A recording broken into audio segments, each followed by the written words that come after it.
Assalamualaikum warahmatullahi wabarakatuh.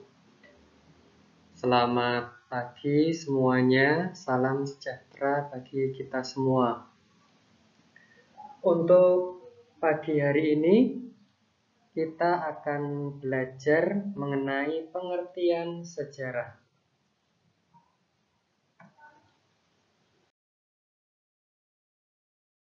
Sejarah berasal dari bahasa Arab, yaitu syajarotun, yang artinya adalah pohon. Syajarotun mempunyai dua pengertian, yaitu asal-usul sebuah peristiwa dan silsilah keluarga.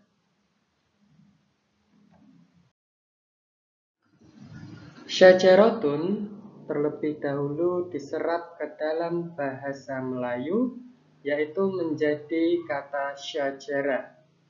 Kemudian kata syajarah diserap menjadi kata sejarah dalam bahasa Indonesia.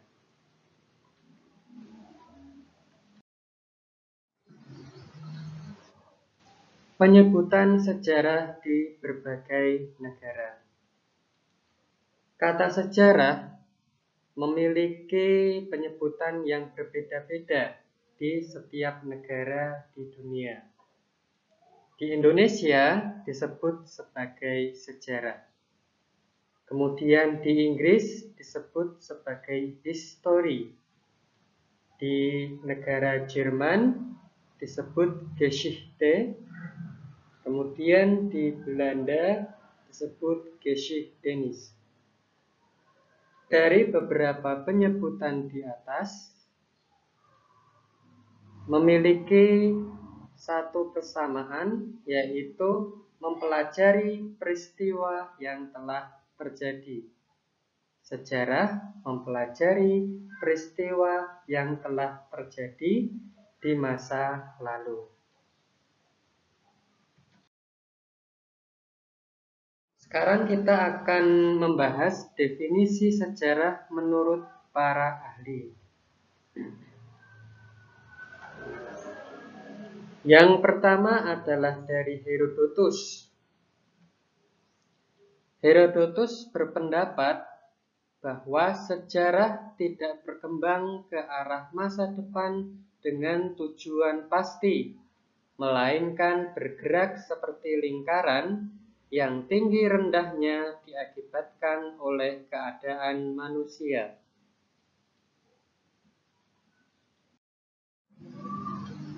Yang kedua adalah dari Ibnu Khaldun.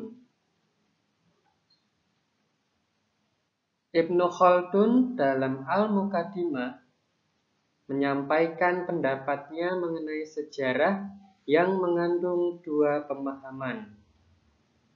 Pemahaman yang pertama, sejarah adalah sebuah pergantian kekuasaan pada masa lalu. Kemudian pengertian yang kedua, sejarah adalah sebuah studi untuk mencari kebenaran istilah.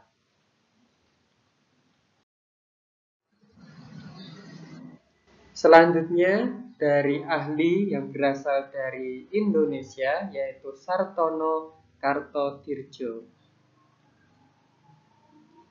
Dalam bukunya yang berjudul Pendekatan Ilmu Sosial dalam Metodologi Sejarah, Sartono Kartodirjo menyebutkan sejarah pada hakikatnya mengandung dua pengertian, yakni sejarah dalam arti subjektif dan dalam arti objektif.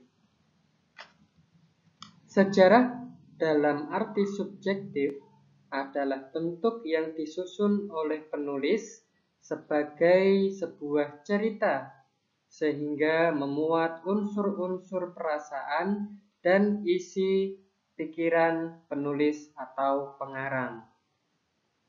Kemudian sejarah dalam arti objektif adalah menunjuk pada kejadian atau peristiwa itu sendiri secara keseluruhan yang terlepas dari unsur-unsur subjektif penulisnya.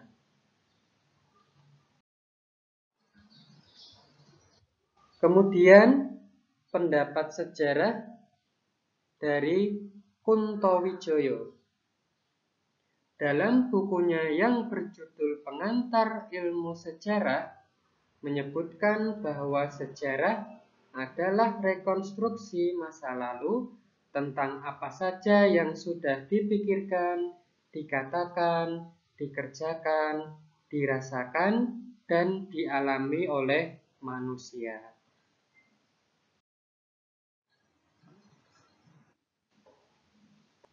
Terima kasih semuanya yang sudah menonton. Mister akhiri, wassalamualaikum warahmatullahi wabarakatuh.